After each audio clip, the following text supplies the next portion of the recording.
में उसका उत्तर दे दीजिए।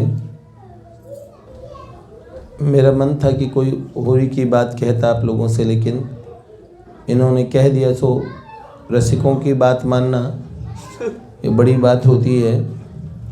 और वैसे भी ये प्रेम रसधारा चैनल चलाते हैं तो चारों तरफ रस और रस बरसाते हैं। प्रश्न ये है कि उन महापुरुषों के जीवन काल में ही महापुरुषों से लाभ कैसे लें। एक बात बड़े मज़े की बात पूछी, सुनो। बाबूजी थे, बहुत लोगों को, मतलब मैं कहूँ तो 10% लोगों को पूरा विश्वास था कि वो बहुत ऊंची अवस्था में हैं। 20-30% ऐसे लोग थे जो उन्हें महापुरुष मानते ही थे कि ये महापुरुष तो हैं, भगवत प्राप्त हैं। 20-30% के लिए भगवत प्राप्त हो या ना हो, एक बहुत अच्छे उदार हृदय के व्यक्ति हैं। और ऐसे भी लोगों की प्रतिशत थी जिन्हें लगता है कि इस बात में कहीं कुछ खोखलापन तो नहीं है, ऐसे भी। और 0.1% ऐसे भी लोग रहे होंगे कदाचित उनसे डाह करने वाले। हर महापुरुष के जीवन काल में इस तरह के लोगों का मिलना जुलना होता है। धोखा दूर के लोग नहीं खाते, धोखा होता है नज़दीकी लोगों को, क्योंकि नज़दीकी लोग उन्हें रोज ऐसे ही खाते पीते, चिंता करते, प्रेम करते ऐसे ही देखते हैं। दुजारी जी बाबूजी कहते एक दिन रात में लेट हो गया आने में, तो बाबूजी ऐसे बरामदे में घूम रहे थे अपनी छड़ी लेके, और उस समय मोबाइल तो होते नहीं थे जो दुजारी जी बाबूजी हैं। तो उन्होंने बोले, रात में उनकी आंखों में आंसू थे। उन्होंने कहा मुझे चिंता हो गई थी, तुम्हें देरी हो गई ना।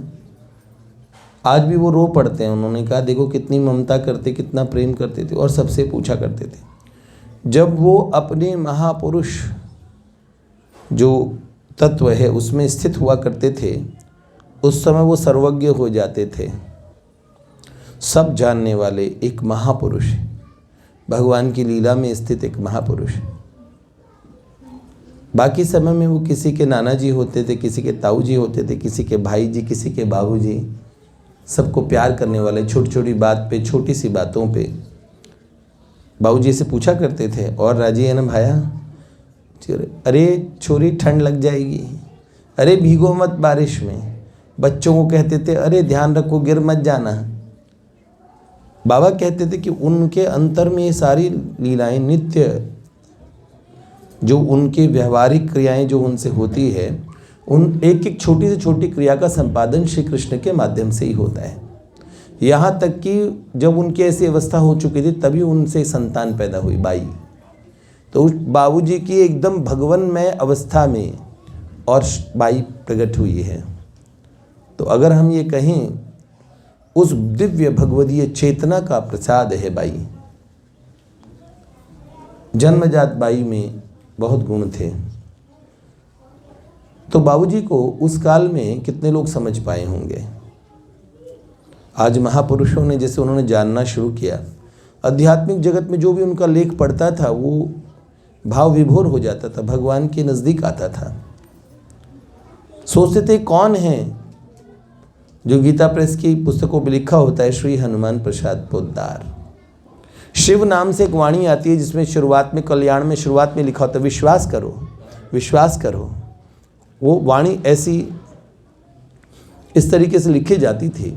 लोग सोचते थे कोई इतने ऊंचे महात्मा है, ये है कौन? बहुत बाद में पता लगा कि ये भाई जी हैं। एक साधु के नाम से सत्संग सुधा पुस्तक लिख दी, एक साधु के नाम से पुस्तक आई प्रेम सत्संग सुधा माला। एक साधु के नाम से कुछ भजन के कुछ बिंदु आते थे, लोग पढ़ के बावरे हो जाते थे। पूज्य कमल दीदी ने पूज्यपाद प्रातः स्मरणीय बालकृष्ण दास जी महाराज के परिकरों के बीच में आस्तिकता की आधारशिला और प्रेम सत्संग सुधा माला ग्रंथ देखे, तो उन्हें लगा कि ये ग्रंथ लिखने वाले लेखक क्या हैं अभी भी। उन्होंने कहा ये वाटिका के महापुरुष हैं बाबा। तो बाबा को कोई नहीं जानता था। उनके लेखों को पढ़ के लेख जितने भी थे उनको पढ़ने के बाद एक मन में एक बोध सा उत्पन्न होता था, भगवान से सामीप्य नैकट्य उत्पन्न होता था। कोई नहीं जाने इन महापुरुषों को। स्वामी जी कहाँ पहुँच चुके थे, स्वामी जी के पास रहने वाले लोगों को बस ये एहसास हुआ बहुत ऊंचे महापुरुष हैं। कितने ऊंचे हैं कुछ पता नहीं। पूज्यपाद सेठ जी, पूज्यपाद वेणु विनोद कुंजवाले महाराज जी, पूज्य बाल कृष्णदास जी महाराज, कैसे कैसे उन्होंने भजन किया। लेकिन महापुरुषों के पास में रहते हुए हमारी दो बुद्धि काम करती है। अनंत लाभ होता है महापुरुषों के पास रह के। भाव से कुभाव से लोहा सोने से छुएगा ना तो उस क्या बन जाएगा, वो लोहा पारस से छुएगा तो क्या बन जाएगा, सोना। तो पारस का गुण है, लोहे का भी अपना गुण है। तो लोहे में लोहापना पूरा हो, लोहा काठ ना हो, और लोहा अपने पे कोई आवरण न रखे, और पारस भी अपने पे कोई आवरण ना रखे। दोनों मिलेंगे तो स्वाभाविक संसर्ग से ऐसा हो जाएगा। तो क्या होता है, महापुरुषों के पास रहें तो वो उनके दो व्यक्तित्व होते हैं, सदा देखना। एक व्यक्तित्व अगर आप में श्रद्धा होने भी वाली भी होगी कि ये बड़े महापुरुष हैं, उनके लौकिक व्यवहार को देख के इतना धोखा खा जाएंगे। पराशर ऋषि ने सत्यवती के माध्यम से वेदव्यास भगवान को प्रकट कर दिया। वो इतने उच्च कोटि के महापुरुष थे, उनका एक जना एक बड़ा मजाक उड़ाते थे, बाबा जी की बुद्धि खराब हो गई, मल्लाह की बेटी से संतान उत्पन्न की, ऐसे ऐसे कह के मजाक उड़ाते थे। और निसर्ग का शाप लग गया उनको। वो जो महापुरुष बड़े नियमित ध्येमी थे, बड़े उच्च कोटि के थे, पराशर ऋषि के बाहरी और स्वरूप से धोखे में आ गए। सत्यवती थी कौन उन्हें कुछ नहीं पता, उनकी दृष्टि में तो मल्लाह की बेटी थी, क्योंकि वो मत्स्यगंधा नाम से थी, अप्सरा थी, देवी थी। उनसे भगवान व्यास का जन्म होना था, भगवान के अवतार का प्रागट्य होना था। ये बात किसी को नहीं समझ में आई पराशर ऋषि की, और ये अवस्था उन महात्मा के लिए समझ की चीज़ नहीं थी, उससे बाहर की बात थी। लेकिन उन्होंने धोखा खाया, ताना दिया। और आप जानते हो अगले जन्म में ये कौन बन गए, इसी अपराध से बने, बहुत नियमी ब्राह्मण बने। भगवत प्राप्ति तो हो नहीं पाई, बड़े नियम वाले पिछले जन्म की भक्ति इस बार भी थी, लेकिन मात्र एक बार वेश्या के दर्शन करके ये बन गए पतित। और क्या बने, इनका नाम पड़ा अजामिल। तो अजामिल ऐसा फिर इतने पापी बने। असल में महापुरुषों के आसपास में जाके उनको उस व्यवहारिक लौकिक बुद्धि से समझ पाना तो बड़ा ही मुश्किल हो जाता है। पूज्यपाद प्रातस्मरणीय हरे राम बाबा देखो, उन्होंने उससे कहा, उन माता जी ने और उनको वस्तु ला के दी, मिठाई ला के दी और पैसा दक्षिणा भी देने लगी। और बताया अमुक अमुक अपना परिचय देते ना, ऐसे परिचय दिया कि भाई मेरा ऐसे ऐसे, मैं ये इस घर से आया हूँ, ये मेरे माता पिता है और मेरा ब्याह नहीं हुआ है, ऐसे ऐसे करके परिचय। बेचारी भजन के बारे में मार्गदर्शन लेने आई थी मेरे। तो उन्होंने बोला, माता जी हम तो बूढ़े हो गए हैं, 90 से भी ऊपर हो गए हैं, तो आप कोई और लड़का ढूंढ लीजिए हम तो आप किसी काम के नहीं हैं। उन्हें बड़ा बुरा लगा, अरे हमें बाबा जी हम आपसे पूछने आई हैं, भगवान की बात पूछने, हमने सोचा महात्मा हो तो थोड़ा बात ही। तो बाबा ने कहा, मैं तो गुंडा हूँ, महात्मा थोड़ी हूँ। तो एक बात सोचो, पूज्य मलुकपीठ सरकार ने कहा, हम बालक थे उनके पास, बोले बाबा भक्तानी आई थी, दक्षिणा लग गई, कुछ मिठाई विठाई रहने ही देते, सारा यही ले जाओ, सामान भी ले जाओ अपना बाबा ने कहा, हम जन्म के साधु हैं, आज ये आई है, कल कोई और आएगी, फिर हमारा साधुपना बिगड़ जाएगा, जीवन भर विरक्ति में रहे, आज पैसों का रुपयों का दक्षिणा का लालच करेंगे, नहीं मन भटकता है। उनका बाबा अगर ये ना जाती तो बाबा ने कहा, फिर मैं गाली बक देता इसको, तो तुम भागती। तो फिर उन्होंने कहा, तब भी ना जाती तो बाबा ने कहा, मारने भागता। उन्होंने बोला बाबा तब भी न जाती तो बाबा ने कहा आज ही श्री कृष्ण से मिला देता। लगन तो पक्की हो, पहचान तो पक्की हो। शास्त्रों में एक ऋषि की कथा आती है, 2 पत्नियां उनकी। तो जब ऋषि और भगवत सिद्धि के महाअनुष्ठान में बैठने वाले थे तो अपनी पत्नियों से कहा मेरे पास जो संपत्ति है, आश्रम है, गायें हैं,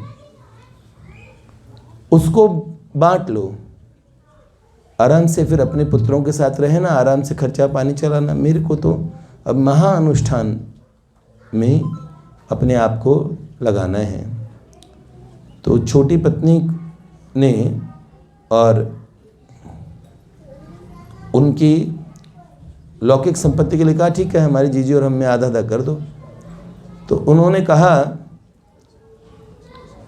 बड़ी पत्नी ने कि ये जो लौकिक संपदा है वो सारी दे दो इसको, इसमें से एक हिस्सा भी मुझे न देना। उन्होंने बोले क्या? तो उन्होंने बोला नाथ आपके पास में जो पारमार्थिक धन है, जिस भगवत तत्व की प्राप्ति, तो पति वास्तव में गुरु का स्वरूप होता है, गुरु होता है स्त्री का।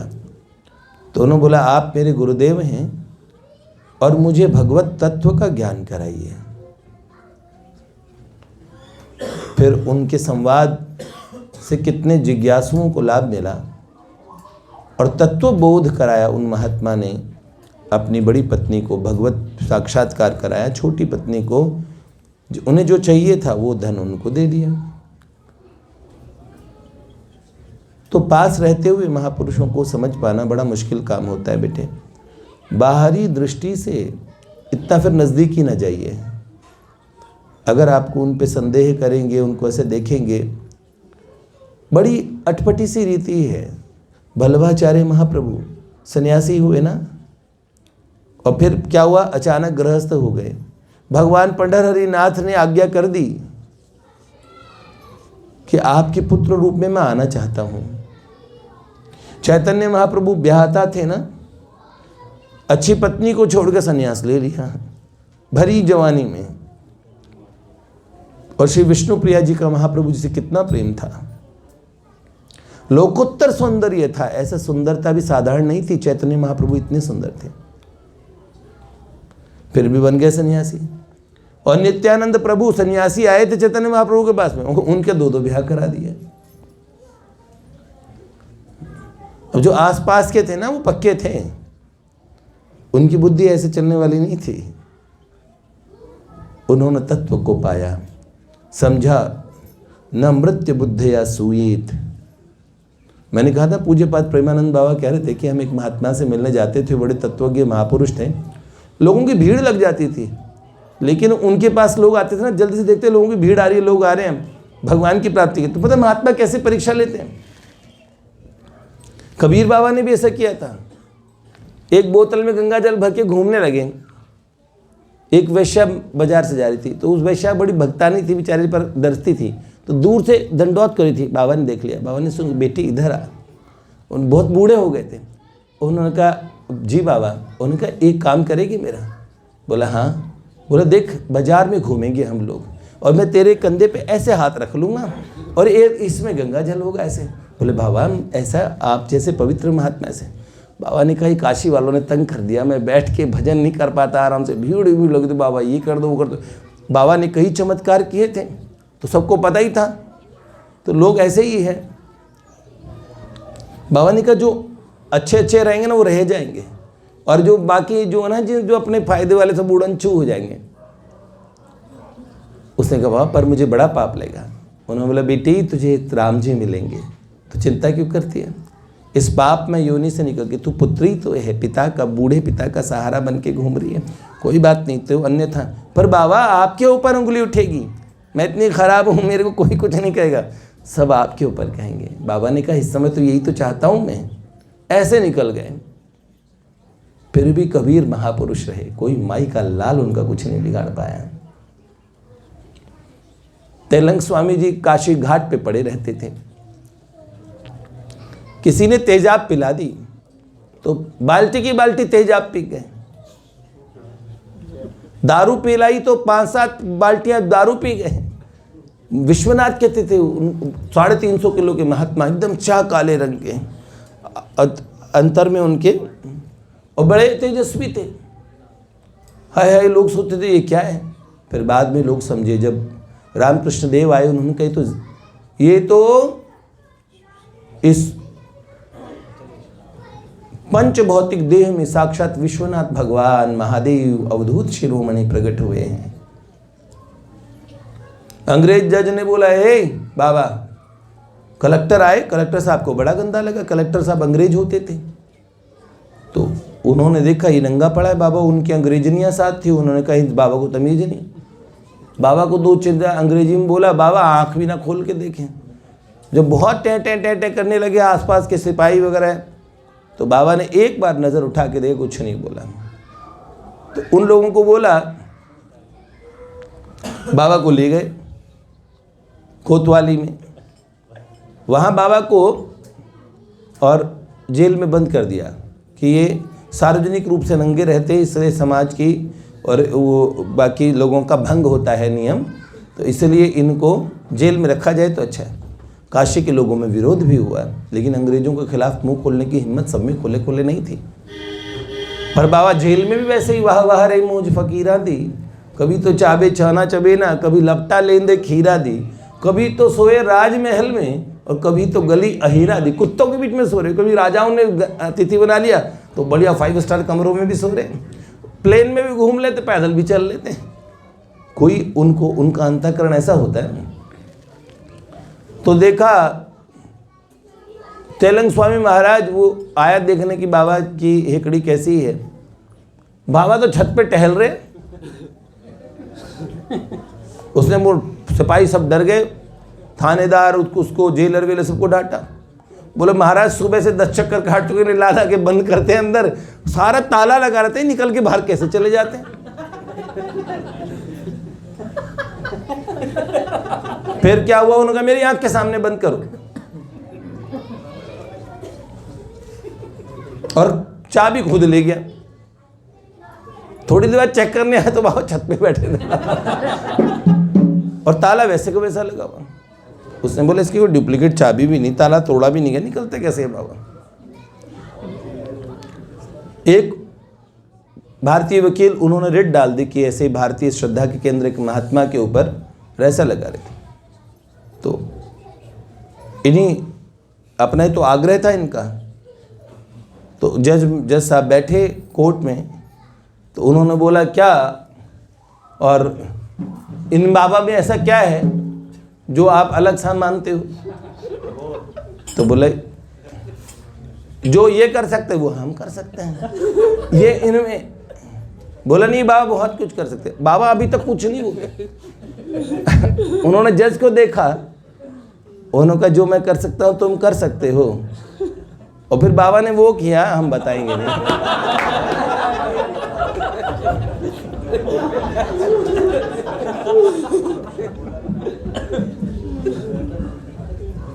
और थोड़ी देर में बाबा कटघरे से और जज के जहाँ डिसीजन करते ना उसके पास आ खड़े हो गए, और जज देख के एकदम घबरा गया और बेहोश हो गया। बाबा थे। अब उन्होंने क्या किया है, बच्चों की आंखों में जिज्ञासा है, लेकिन संसार का कोई भी आदमी कर लेगा तो आप सोचोगे ये क्या आदमी होगे भी हैं? अपने हाथ में उन्होंने मल करके तुरंत उसे खा लिया। पता है पंचभूत में थे ही नहीं वो।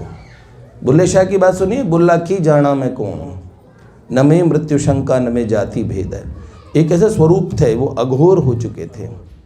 इससे परे 5 भूतों का उन्हें होश ही नहीं। वो एक दिव्य तत्व में, ना उन्हें हवा आकाश गगन इन पंचभूतों की भी आवश्यकता नहीं पड़ती। तो महात्माओं को बाहरी रूप से कैसे फैसला करेंगे जी? जानते हैं ना, शरीर बाबा थे, और रास्ते में जो मध्य प्रदेश के लोग, ठंडी थी बहुत ज़्यादा, सर्दी, पोष का महीना, उनका बाबा को बेचारे बाबा चुपचाप अपने शरीर को कहते ये शरीर अभी थे, ये शरीर। तो शरीर से इतना अलगाव था उनके मन में तो उन लोगों ने सोचा इतने ठंड में बाबा के पास में कपड़े ही नहीं, तो कुछ आग तो वो कर दें। तो उन्होंने लकड़ियाँ इकट्ठी करके, बेचारे भक्तों ने, आज रात बाबा को ठंड के मारे हालत ख़राब हो जाएगी, तो उन्होंने पूरी लकड़ियाँ जलाई पास में, आग ताप के बाबा ताकि तापते रहेंगे, थोड़ा तपन रहेगी बाबा की।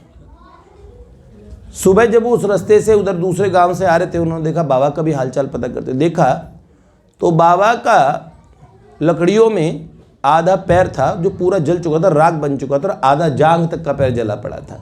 बाबा उसमें पड़े थे आराम से। उनके बाबा ये, उनका अरे बाप रे, इन्हें तो शरीर का होश ही नहीं। बाद में कुछ दिनों बाद उनके टांग हो गई, एक अंग्रेज ने हाथ पकड़ लिया तो उनके हाथ ही छोड़ दिया उसका बेचारा डर गया। तो क्या करेंगे? हम जिस दृष्टि से देखते हैं वो उस दुनिया में रहते ही नहीं हैं। तो प्रेमानंद जी महाराज ऐसे कह रहे थे, महाराज जी उन्होंने कहा कि वो महाराज जी के पास जब लोग आते थे भगवत प्राप्ति के लिए, तो बाबा कहते हमने देखा है वो दौड़ के आते थे जरूर से अपने भक्तों के बीच में, कुछ ना वो बेलदार कहीं मजदूर लगे ना गाँव में, खेती में कोई रोपने वाले, उनके पास देखते तो अरे बाबा जी तो वहाँ जा रहे, लोग पीछे पीछे आ रहे थे, फिर कहते ये कुछ खैनी वैनी दो ना, झरदा वरदा कुछ दो, ऐसे मांगा करते दूसरों से। और जैसे ही वो कोई आता उसके जो लोगों जर्दा मांग के उसे फटका लेते, फट फट फट। जैसे ही लोग देखते ये बाबा तो खैनी खाएंगे, हमें इसको तो अभी तंबाकू का रस नहीं गया, ये भगवान का क्या रस दिलाएंगे। तो लोग थोड़ा इधर उधर की बात करते, और कितना कमा लेते हो, कितना घर में कौन कौन है, तो इसकी तो दृष्टि हमारे माल पानी पे। थोड़ी बाद में वो चले गए तो पैसा वो खैनी फेंक दी, ताकि लोग ना देखो, उन्हें पता है भगवत प्राप्ति के लिए लोग हैं, उनको भी एक शौक सा होता है भगवत प्राप्ति का। इनसे पूछे, उनसे पूछे, उनसे पूछे, और पूछते ही रह गए। मैं सच कह रहा हूँ, कहीं पे भी जाके एक बार ठहर जाओ, और ठहर जाओ और गंभीर बन जाओ, सिंसियर हो जाओ। जो कहा गया उसे, पता क्या हुआ, अब इसमें जी नहीं लग रहा, अब राधा बल्लभ हित हरिवंश के बजाय बल्लभ विठल गिरधारी हो जाए कुछ समय। अब चलो गौर निताई करते हैं, आए दिन कुछ नया। अरे सारे महापुरुष समर्थ हैं, सभी भगवान की प्राप्ति करा सकते हैं। आप सब में ताका झाकी भी करें तो इस दृष्टि से करें कि मेरी अपनी साधना मजबूत हो जाए, कैसे मैं इस साधना में और मन लगाऊं। ऐसे बन के प्रवचन सुनने चाहिए कि मेरे गुरुदेव ने जो कही है वो वाणी उसी के प्रति मेरे भाव पुष्ट हों। इस तरीके से सत्संग सुनना चाहिए। तो महापुरुषों में बहुत, आपके पास वो बुद्धि नहीं है जिस बुद्धि से, वो पैमाना नहीं बना जिससे आप उनके अस्तित्व, उनके व्यक्तित्व को नाप पाएँ। तो मिल जाए ना एक बार, तो फिर देवर्षि नारद जी महाराज कहते हैं महत संगस्तु दुर्लभो अगम्यो अमोघश्च। दुर्लभ है भैया, मिलना बड़ा मुश्किल है महात्माओं का संग, पर अगम्य है माना, पर है क्या, अमोघ है। तो इसलिए आप, एक बार बताऊं, अपनी श्रद्धा पूरी की पूरी एक बार कहीं तो लगानी है तो कहीं एक जगह लगा दीजिए, फिर 25-30 जगह ना भागिए। ये हमारे बाबा जी से ज़्यादा चमकीले बाबा जी आए हैं, कमाल की बात है। हो सकता है वो बाबा जी बादाम रोगन खाते हो। अरे भैया तुम्हें क्या बात, तुम्हारे बाबा जी सूखी टिक्कड़ खा रहे होंगे। ऐसे नहीं होती बात, इस तरह से नहीं करो। दीक्षाएं भी, अगर भगवान ने कहीं भी दीक्षा दिला दी, अब एक भैया मेरे पास आके उन्होंने अभी अपने रोना रोया, और जब मुझे पता लगा उस बच्चे के साथ तो बड़ा ही हादसा हो गया। वो भगवान के भक्त थे, यहाँ से मिलके गए थे मुझसे, तो मैं ही मानता हूँ यहाँ से मिलके जाने वाले सब जो मिलके जा रहे हैं वो कहीं ठहर जाएंगे, बात नहीं। मैं उनके एक घाट में आता हूँ जहाँ वो मेरे पास भी बहते हुए आ जाते हैं, और मैं कहता हूँ उन्हें आगे रवाना कर देता हूँ, जाओ जाओ। हमें सहेजना नहीं है किसी को सही लक्ष्य की प्राप्ति हो जाए, ठीक है, अपने गंतव्य की तरफ जाए। अगर किसी महात्मा के अधिकतर भक्त आते हैं तो हम उनको यही बोलते हैं अपने गुरुदेव में अच्छे से लग जाओ। बाकी एक बात हूँ, हर जगह देते हैं मंत्र दीक्षा, हमारे यहाँ तो हमारे बाबा बाबू जी की कृपा दीक्षा होती है। कौन सी? कृपा दीक्षा। उस कृपा दीक्षा में चिंता नहीं करो, आपकी दीक्षा होगी। हाँ जी, बहुत हमारी बड़ी महान दीक्षा हुई है। कौन सी दीक्षा? कृपा दीक्षा। बड़े बड़े लोग आए हैं इनके दरबार में। तो प्रिया प्रियतम और देवर्षि के पास में आने के बाद में आप कृपा दीक्षित तो सब है ही, ठीक है। बाकी अभी एक जने शौक में आए थे भैया, उनको क्या हो गया, उनको उनकी और उन देखो बच्चा भोला, इतना भोला कि मैं बताऊं हद से ज़्यादा भोला सीधा बच्चा, और भगवान की प्राप्ति चाहता था। दीक्षा मिल गई किसी तांत्रिक से भी, मुझे कल परसों अपना बता रहे थे। अब उनकी हालत खराब। मैंने कहा आप देखो सुनो, दीक्षा का शौक पूरा हो गया, अब कहीं दीक्षा न लेना, ठीक है। वो जो उन्होंने दीक्षा दी है उस मंत्र को, किसका मंत्र है? उन्होंने बोला जी निराकार का मंत्र है। मैं ठीक है। और मैंने कहा जपने को कुछ बोला? उन्होंने बोला जी राधा कृष्ण करते रहो, उन्होंने बोला। तो मैंने कहा उनकी बात रख लो, राधा कृष्ण करने में आपका घाटा नहीं है। बाकी एक बहन की बड़ी दुख भरी का गाथा, पूज्यपाद प्रातस्मरणीय इस्कॉन के अपने श्री गोपाल कृष्ण गोस्वामी महाराज की शिष्या थी, 1-1 लाख नाम जप करती थी, हरे कृष्ण महामंत्र जपती थी। अब उस बच्ची को इतना नुकसान हो गया है क्यों, अब वो साधन नहीं कर पा रही, जबकि उन्हें और भी ऊंचे महापुरुष, एक तो मैं कह रहा हूँ ऊंचे ऊंचे सब महापुरुष बहुत ऊंचे, लेकिन आप जिस दृष्टि से आप देखना चाहते हैं ऊंचे नीचे का, तो उनको ऐसा लगता है कि भाई जो थोड़े मैनेजमेंटल महात्मा होते हैं वो थोड़ी उनकी स्थिति से ऊंची स्थिति भजनानंदी महात्माओं की होती है। ऐसा नहीं होता। कभी कभार जो मैनेजमेंट करते हुए महात्मा दिखते हैं वो भी बहुत ऊंची अवस्था में होते हैं, आप फैसला नहीं कर पाएंगे, आपके पास वो चीज़ तो है नहीं। अब उनकी दृष्टि में उन्होंने और भी ऊंचे महात्मा के पास चली गई, लेकिन नुकसान हुआ क्योंकि एक महात्मा को पूर्व के अपने गुरुदेव को नीचा मान के ही तो दूसरी जगह गई, और नुकसान हुआ।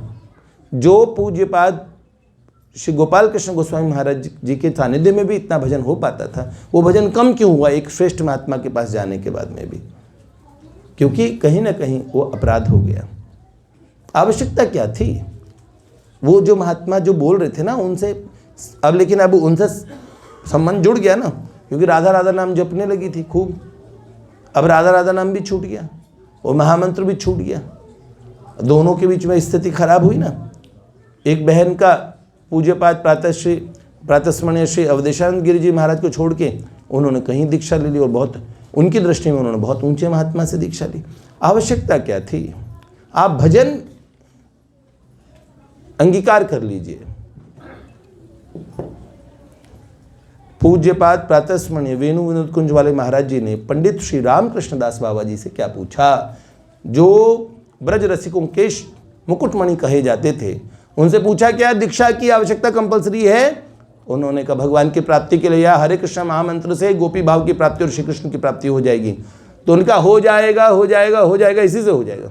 तो बोले फिर दीक्षा वगैरह के लिए जो बोलते हैं, उन्होंने बोला ये आग्रह मात्र सांप्रदायिक महात्माओं का व्यवहारिक आग्रह है, क्योंकि संप्रदाय भी तो आगे चलाना है, इसलिए कंपलसरी बनाया हुआ है। बाकी भगवान की प्राप्ति ऐसे भी हो ही जाएगी। एक गौड़ीय वैष्णव महात्मा की कही हुई बात है। पूज्यपाद प्रातस्मरणीय श्री वेणु विनोद कुंज वाले महाराज जी को कल हम चर्चा इससे आगे थोड़ी सी और करेंगे, इसी विषय पे हम थोड़ा और बोल देंगे, ठीक है ना। हाँ 10 मिनट में तो बोलने का विषय नहीं था। तो जितने बच्चे ये कन्फ्यूज़न में हैं, जहाँ जहाँ आपके गुरुजन मिले हुए हैं, एक बार ठहर जाइए और जितने महात्मा और सुने उन्हें सुनिए, उनसे आपका भजन बढ़े, जिनकी आवाज़ आपको लगती है ना, समझ लीजिए कि आपको कृपा दीक्षा देने आए, समझ लो। वो गुरु दीक्षा न बदलो, उनसे कृपा दीक्षा ले लो। झोली माला कंठा तो उनके जैसा लेना बहुत कंपलसरी नहीं है, आप हृदय से वो आपको कृपा देने आए। तो जिन जिन महात्माओं को ऐसा मिला सोचो उनसे हमें कृपा दीक्षा मिल रही है, हमें खूब कृपा कर रहे हैं, हमारे भजन को पुष्ट कर रहे हैं। तो इसीलिए किसी भी महात्मा को इस दृष्टि से अपनाएं, पुराने गुरु जी को रिजेक्ट करके आप आगे बढ़ें। आप रिजेक्ट करने वाले होते कौन हैं? इतना बड़ा सामर्थ्य तो आपका है नहीं, इसलिए आवश्यकता बिल्कुल भी नहीं है।